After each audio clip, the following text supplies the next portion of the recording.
Xush kelibsiz. Uzoq shahar filmini bundan buyon o'zbek tilida batafsil hammasini ko'rishni xohlasangiz, kanalimizga albatta obuna bo'lib qo'ying. Bundan buyon polni o'zbek tilida tarjima qilib chiqaramiz. Kela qol o'g'lim.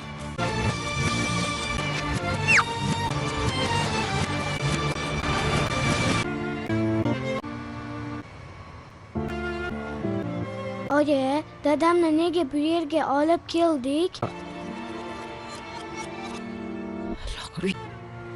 Xavotir olma o'g'lim. Uni oilasi yashaydigan shaharga olib keldik. Otangni tug'ilib o'sgan yurtiga olib keldik. Shu yerda dafn qilishimizni istadi. Uni vasiyatini ado etishimiz kerak.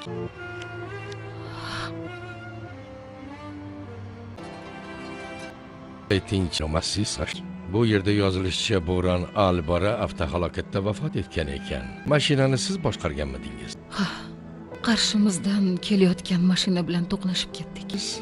Oila advokatiman. Sizlar esa Albora oilasi odamlarisiz. Marhumni olib ketgani nega oila a'zolari kelishmadi? Turmush o'rtog'im oilasi bilan ko'rishmasdi. Aloqani uzganlariga ancha yillar bo'lgan. Oilasi bundan qanday xabar topdi? Telefon raqam qoldirgandi.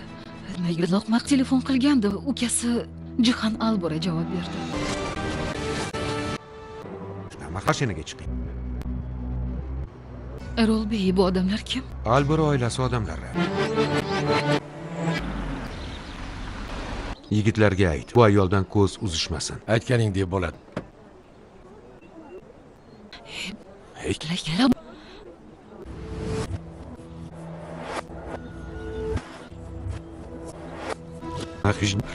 Nima qilmoqchisiz? Jihanni bering.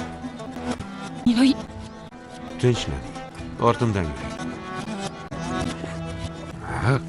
Maryushna.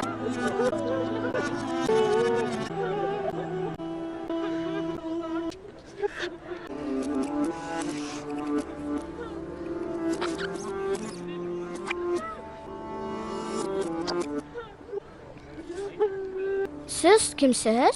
U seni ammang. Ismi Nari. Xursand bo'ldim, amma. men ham.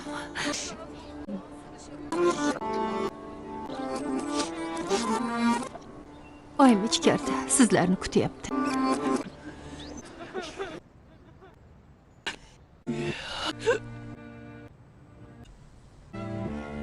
Nabirangizni olib keldim, oyi.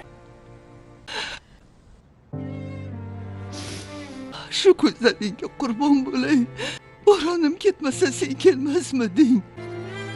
Seni ko'rishim uchun shu azobni chekishim kerakmidi, o'g'lim? Otangni onasiman. Men seni buving bo'laman. Umringiz uzoq bo'lsin, buvijon. Bugunchalik esa Uzoq shahar filmini birinchi qismi o'z nihoyasiga yetdi. Bilaman, bu juda oz, lekin men harakat qilaman. Bundan buyon barcha qismlarini chiqarishga albatta obuna bo'lib qo'ying. Hali juda qiziqarli va shov-shuvli, dahshatli joylari hali orqada.